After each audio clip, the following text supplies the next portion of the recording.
Audio Jungle.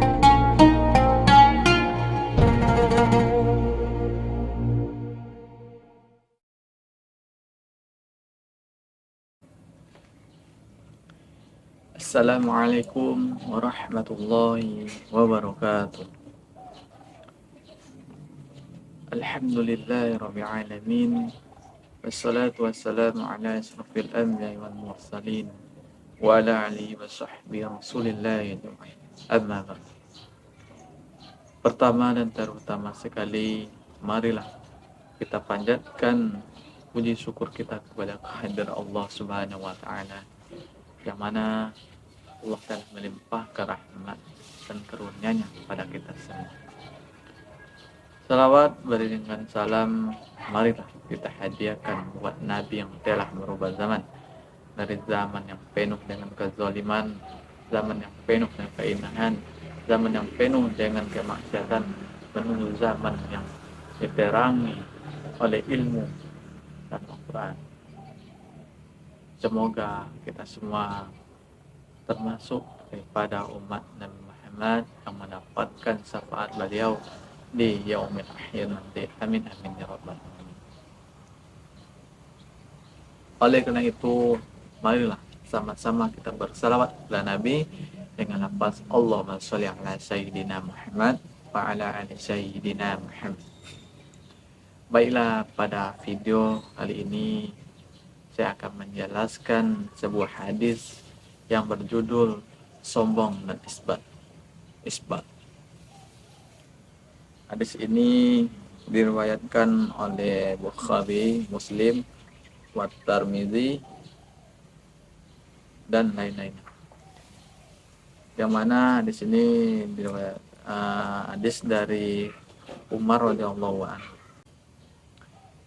Yang mana bunyi hadisnya, hadits Ibnu Umar radhiyallahu anhuma anna Rasulullah sallallahu alaihi wasallam qala la yanzurullahu ila man jara thawbahu khuyala, yang artinya hadis dari Umar radhiyallahu anhu, semoga Allah meridhoinya, anna Rasulullah sallallahu alaihi wasallam, Rasulullah sallallahu alaihi wasallam qala, dia berkata, la, tidak, yanzurullahu ila, melihat, Allah tidak melihat, ila, kepada manjaro, orang yang berjalan, taubahu khuyala, pakaiannya disebabkan oleh kesombongannya.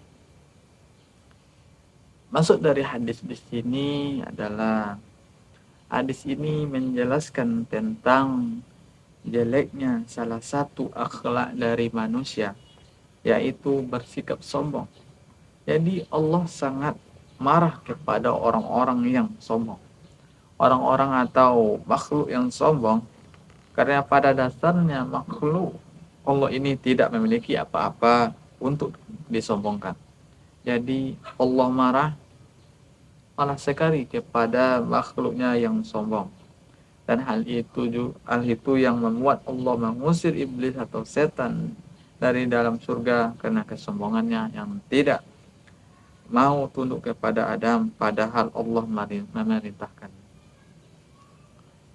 Allah juga menyebutkan misalnya tidak akan masuk surga seseorang jika dia di dalam hatinya ada kesombongan.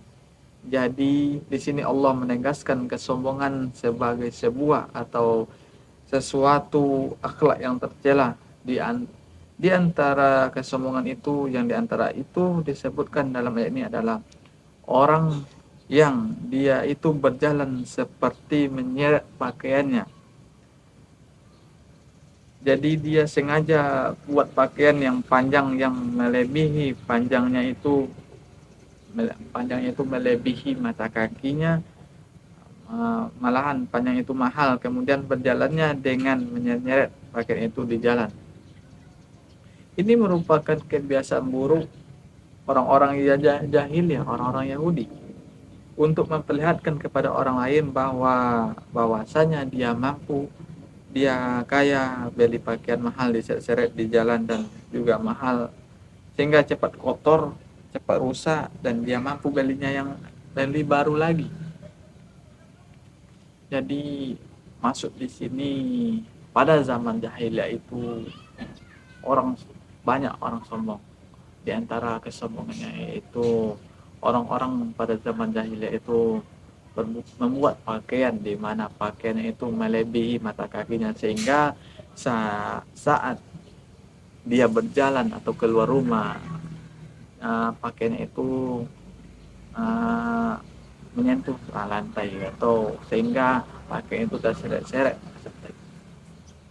Karena terseret itu bisa membuatkan pakaian itu cepat kotor, cepat rusak, dan itu yang mereka cari sehingga pada saat dia pakaian yang baru, pakaian yang diseret-seret, pakaian yang melebihi mata kakinya dan dia memakainya 1 atau 3 hari pakaian itu sudah rusak dan dia mampu beli lagi. Nah, itu yang dia banggakan karena dia punya uang lagi untuk punya banyak uang untuk membeli pakaian itu sehingga banyak dari orang-orang miskin yang itu dia seperti orang kaya yang memiliki banyak uang. Itu yang orang-orang jahiliyah itu sombongkan. Padahal kesombongan itu sangat dibenci oleh Allah. Buktinya apa? Buktinya iblis dengan kesombongannya dikeluarkan dari surga. Karena apa? Karena dia tidak mau tunduk kepada Allah, tidak mau tunduk kepada Nabi Adam alaihissalam. Oleh karena itu kita sebagai manusia biasa apa yang kita sombongkan? Tidak ada yang kita perlu kita sombongkan karena kita ini adalah makhluk lemah, makhluk yang lemah yang diberi nafas oleh Allah Subhanahu wa taala. Lalu apa yang kita sombongkan kepada Allah? Oleh karena itu, kalau ada kesombongan pada diri kita, mari kita sama-sama beristighfar. Semoga Allah mengampuni kita. Dan adapun kaitan hadis ini dengan pendidikan, yaitu hadis ini berisikan tentang materi akhlak. Jadi pendidikan yang dikembangkan dalam hadis ini adalah pendidikan akhlak, di mana seseorang tidak boleh sombong di dalam kehidupan. Karena itu akhlak perbuatan buruk yang sangat dibenci oleh Allah Subhanahu wa taala. Kita sebagai calon seorang guru ataupun seorang guru, kita harus mengajarkan kepada murid kita, kepada peserta didik kita supaya jangan sombong. Kita ajarkan gimana dampak dari kesombongan itu, apa balasan orang-orang sombong itu, kita harus jelaskan kepada murid kita nanti sehingga murid kita ini terhindar dari sifat sombong.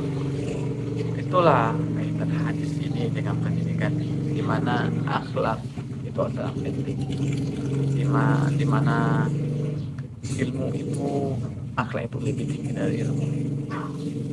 Kalau kita orang berilmu lalu kita sombong, lalu pasti kita akan dianggap rendah oleh seseorang. Oleh karena itu pentingnya tidak sombong bagi kita manusia biasa. Demikianlah hadis ini, penjelasan hadis ini dapat saya jelaskan. Walaupun hadis ini cukup singkat atau pendek, tetapi memiliki banyak dampak dalam kehidupan kita. Kenapa? Karena tanpa kita sadari, kita bisa saja berlaku sombong. Misalnya kita diberi kemampuan yang lebih dari orang lain, lalu dengan seenaknya kita bilang, atau kita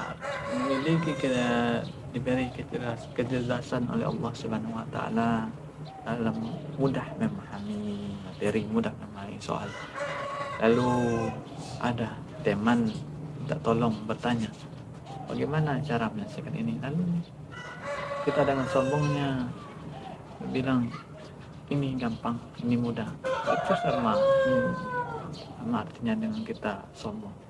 Oleh karena itu, hindarilah sifat sombong, karena sifat sombong itulah sifatnya setan, sifatnya iblis. Kalau kita umat Nabi Muhammad, tentunya kita mengikuti akhlak Nabi Muhammad. Demikianlah penjelasan hadis ini dapat saya sampaikan. Kalau ada salah yang dimaafkan. Wabillahi taufiq wal hidayah. Assalamualaikum warahmatullahi wabarakatuh.